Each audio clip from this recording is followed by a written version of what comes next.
Hi, my name's Michelle Godfrey, and I'm a full-time student at the College of New Caledonia here in town.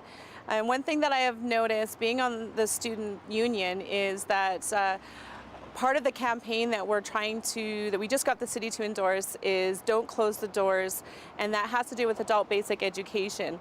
So all grants and funding has been taken away by the provincial government for adult basic education. So our enrollment here at the Quesnel campus has now dropped by 30%. So my question to you, Mr. Bob Simpson, is what are you going to do to help bring those enrollment numbers back up and help our education system? And what is the education system going to do towards our sustainability of our community here in Quesnel?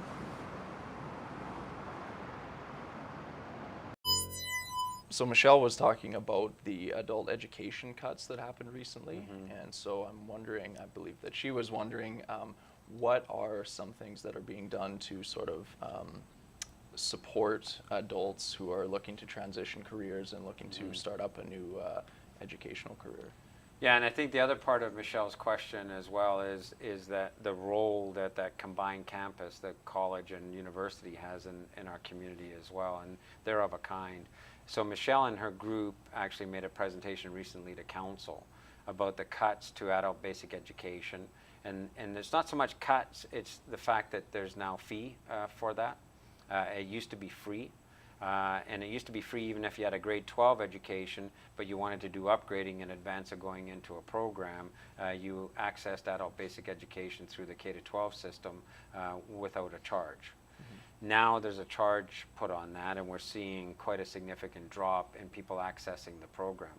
To me, I think that that's a completely inappropriate move on the part of the provincial government to do that, and it's very short-sighted. I moved up here originally to teach, and I taught the adult basic education evening programs. And many of the people that were in those programs were people who were working, often nominal jobs with minimum wage and slightly better, who were trying to better themselves.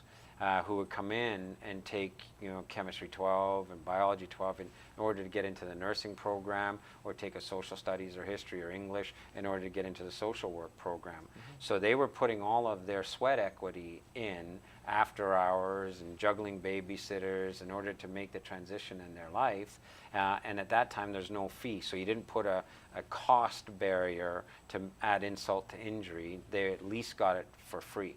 And then they would go on to the nursing program, and I know many of the people that I taught during the times many years ago now are nurses in our community or social workers in our community.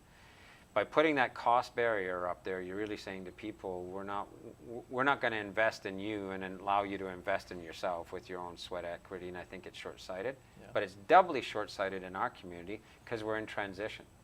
And each time we've had a mill closure, we've had to get people into those programs to upgrade their skills to be able to move on to whatever their next technical trades course is or their next career path.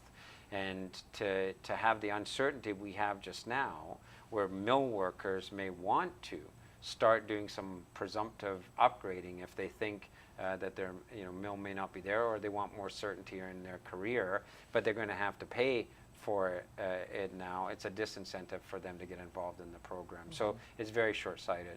With respect to the college, that is a huge asset for our community. And we need more people who are taking advantage of the programs there. We have a phenomenal trades program up there. It's going to be expanded. Our nursing program and social work program at the university is phenomenal. We have ongoing conversations with both the college and the university about how we can work with them to get even more programs there.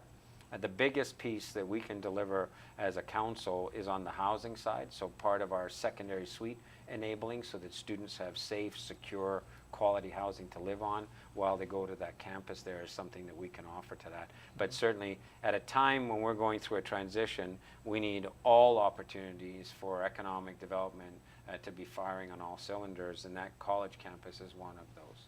I see.